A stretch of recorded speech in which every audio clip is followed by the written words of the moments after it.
안녕하세요, 유닙입니다. 사실 파트 2 영상도 파트 1을 찍은 날과 같은 날에 만들어서 지금 옷이 같은데요. 독서대 때문에 앵글만 바뀌었습니다. 파트 2 공부 범위 공유는 아주 꼼꼼하거나 많은 내용을 다룬 건 전혀 아니고요. 제가 시험 볼 때 실제로 도움이 됐던 꼼꼼히 봤던 내용들, 그리고 도움은 별로 안 됐지만 혹시나 할 만한 내용들을 다루어 보았습니다. 그럼 교육론 두 번째 영상 시작하겠습니다. 이번 파트 2 공부 범위 공유에서는 자세한 설명이나 이해가 필요하진 않고요. 이미지만 간략히 보시고 공부하실 때 어느 부분을 봐야겠다, 이 정도로만 참고하셔도 좋고, 추가적인 설명을 듣고 싶은 분들만 영상을 꼼꼼히 들어주시면 되겠습니다. 파트 2는 제가 백구 강의 팀의 교재를 기준으로, 그 원문 내의 기준으로 제가 어느 부분을 꼼꼼히 공부했는지를 공유할 예정입니다. 이 영상을 찍은 이유는 꼼꼼히 본다는 게 뭘까? 어디를 얼마나 보는 걸까? 라고 혼란을 겪으시는 특히 현역분들이 많으실 것 같아서 이 영상을 준비했습니다. 별 다른 내용은 없는데 굳이 파트 2를 넣은 이유는 제가 이렇게 교과교육론을 공부할 때 이런 부분을 꼼꼼히 봤었는데요. 이게 실제로 시험에 이렇게 꼼꼼히 보던 것 덕분에 맞춤 문제가 꽤 많이 나와서 시험에 실제로 도움이 된 부분이었기 때문에 이 부분을 공유합니다. 모든 과목을 공유하진 않아요. 교과교육론을 꼼꼼히 공부하는 건 사실 아주 특별한 건 없고, 백구가 강의해주신 부분만 소화하더라도 꼼꼼한 공부이긴 합니다. 그에 추가적으로 세부적인 국어, 사회, 체육, 도덕, 통합 부분에서 제가 꼼꼼히 본 부분을 알려드릴 거고요. 이 중에 도덕의 비중이 굉장히 큽니다. 다음부터는 이미지로 제가 어떤 부분들을 꼼꼼히 봤는지 공유해 드릴 텐데요. 제가 함께 말을 하면서 설명하는 부분도 있고, 굳이 설명이 필요 없어서 이미지로만 공유하는 부분도 있습니다. 그럼 다음부터 과목별 공부 범위를 살펴보겠습니다.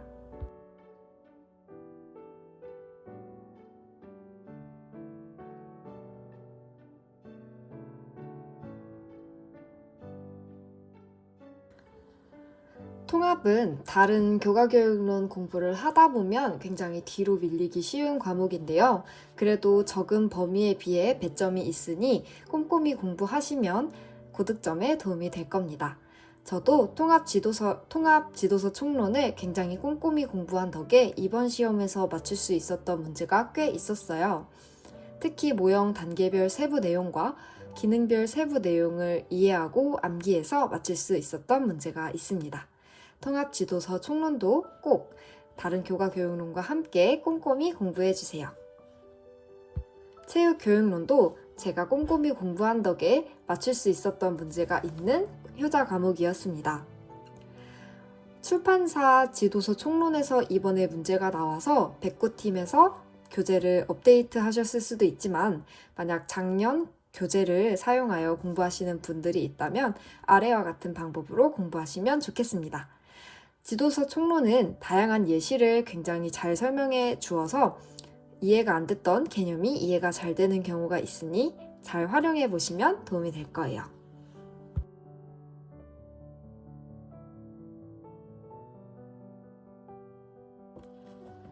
도덕교육론은 굉장히 양이 많고 선택과 집중이 많이 일어나는 과목이기에 제가 드릴 말씀이 굉장히 많습니다. 꼼꼼히 공부했던 부분이기도 하고요. 도덕교육론의 악명을 들어보셨는지는 잘 모르겠지만 도덕교육론 그리고 도덕지총은 굉장히 제 기준 교육론 중 최악이자 최강입니다. 도덕교육론, 도덕지총을 굉장히 잘 나타내는 사진이 있어요.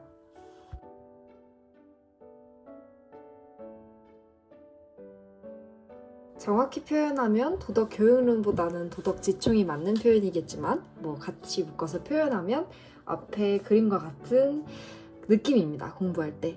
도덕지총을 보시면 정말 초등학교 교과서 혹은 교육과정이라고 쉽게 만들지 않았어요. 정말 최선을 다해 만들었고 최선을 다해 많은 양을 넣었고 그 많은 양을 우리에게 암기하길 원합니다. 그럼 도대체 도덕교육론, 도덕지총은 우리에게 왜 이럴까요? 제가 학부 시절 교수님께 들었던 카더라와 제 개인적 해석으로 정확한 정보는 아닐 수 있다는 점을 감안하고 들어주세요.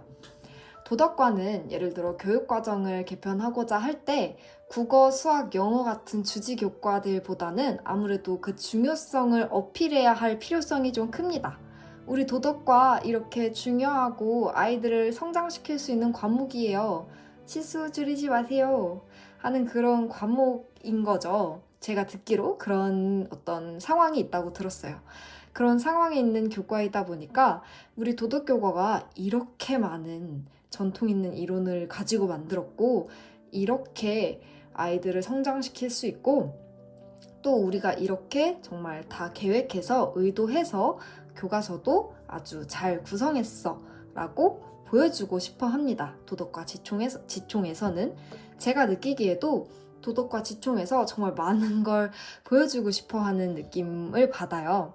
그리고 그뿐만 아니라 도덕과 지총 내용뿐만 아니라 교과서가 왜 어떻게 이렇게 구성되었고 우리는 아이들을 어떻게 가르쳐야 하는지도 교사라면 알기를 원합니다. 대표적인 예시가 20임용 16학번 사람들이 현역일 때 임용이죠. 그 문제에서 나왔던 자율형, 기본형 단원 기출이에요. 사실 교과서 단원의 구성을 묻는 문제인 거죠. 그렇다는 건 우리가 가르칠 이 도덕 교과의 구성, 그리고 그 이유, 그의 배경이 되는 이론을 우리가 좀 알고 도덕과를 좀 소중히 여겨야 하는 그런 것을 어필하는 부분이라고 저는 생각을 했습니다. 이런 것을 중요시하고 이런 것을 어필한다는 것을 이해하시면 도덕 지총에서 어느 부분이 중요하고 어느 부분을 좀 유의 깊게 봐야 하는지를 이해하실 수 있을 것 같아 길게 설명해 보았습니다. 도덕과 지총 중에서도 도덕과 교육의 본질과 특성 이 부분에 도덕교육의 도덕, 윤리학적 기초, 심리학적 기초 이런 이론적인 내용이 굉장히 많이 들어가 있어요. 근데 그게 보기 좋게 이해 잘 되게 되어 있는 게 아니고 다 줄글로 되어 있어서 그 줄글을 이해하고 반복적으로 읽어서 그 내용을 추출하는 데만도 굉장히 오래 걸리거든요. 그러니까 내가 고등학생 때부터 혹은 대학생이 돼도 윤리교육 혹은 윤리랑은 정말 거리가 멀고 도저히 못 외우겠다 하시면 일찍 버리고 쳐다도 보지 마시고요. 두 번째로 너무 그 줄글을 읽는데 스트레스 받으시면 이건 읽어보시고 이것만 외운다 하고 콕콕 집어 외우세요. 그리고 만약에 할 거면 세 번째처럼 이걸 그냥 아예 교육론이 양이 2배가 됐다고 생각하고 정말 꼼꼼하게 하시는 것이 좋습니다. 이 3가지 중에 노선을 정확히 해서 도덕지총을 공부하시는 걸 추천드릴게요.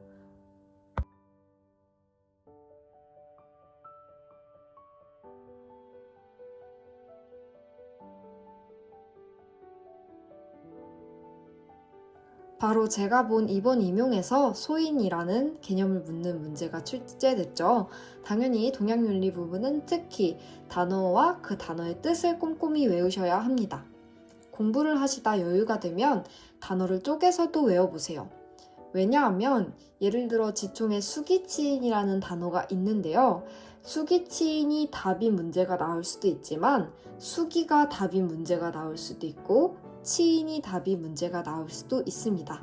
이렇게 한자로 된 단어들은 쪼개서 그 뜻을 외우시면 훨씬 꼼꼼하게 공부하실 수 있습니다. 지금 지나가는 부분들은 제가 이 서양윤리 부분에서 중요한 부분이 뭔지 찾는 게 어려우실까봐 예시로 든 내용들이고요. 절대 이게 전부가 아니고 이 내용 말고도 다른 학자들도 또 이 학자들의 내용도 훨씬 많은 내용도 있으니까요. 꼼꼼하게 공부하실 분들은 이 외의 내용도 꼭 보세요.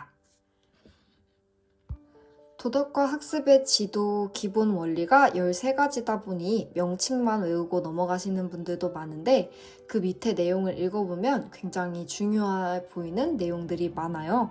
또 그 내용을 이해해야 정확한 명칭을 문제 내에서 발견해서 쓸 수 있으니까요. 도덕과 학습 지도의 기본 원리 외우실 때 그 밑에 내용도 꼼꼼히 읽어보실 것을 추천드립니다.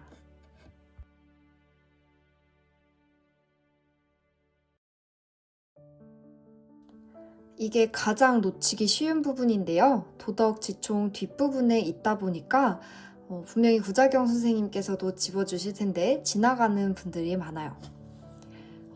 도덕과 교과형 도서의 편찬 방향과 체제 구성 및 활용, 제가 아까 말씀드렸던 우리 교과서 이렇게 체계적으로 만든 거예요 를 보여주는 파트이고요.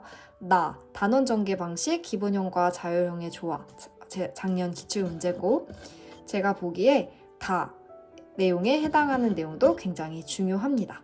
특히 대학, 경물 취지, 성의, 정심이라는 새로운 개념도 등장하니까요. 이 부분도 꼼꼼히 읽어보시고 또 경물 취지, 성의, 정심, 단어의 의미도 이해하시면 더 꼼꼼한 공부가 되실 수 있습니다.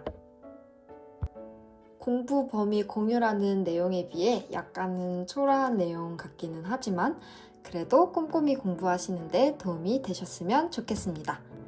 감사합니다. 이렇게 교육론 두 번째 영상이 끝이 나게 되었습니다. 한번 갈아엎었더니 생각보다 오래 걸렸네요. 그래도 도움이 되셨으면 좋겠습니다. 사실 꼼꼼히 공부하는 건 선택과 집중의 문제이고, 선택과 집중은 자기 자신에 대한 이해와 자기 자신의 기준에 대한 믿음을 기반으로 하시는 게 가장 좋아요. 그리고 백구 강사분들께서 알려주신 부분만 소화하는 것도 굉장히 꼼꼼한 공부니까요. 너무 교육론 공부에서부터 스트레스 받지 않으셨으면 좋겠고, 강사분들이 집어주신 걸 기본으로 하되 혹시 더 추가적으로 하시고 싶으신 분들은 이 영상을 참고하시는 게 좋겠습니다. 그럼 저는 여기서 인사드리고 세 번째 영상에서 뵙겠습니다. 감사합니다.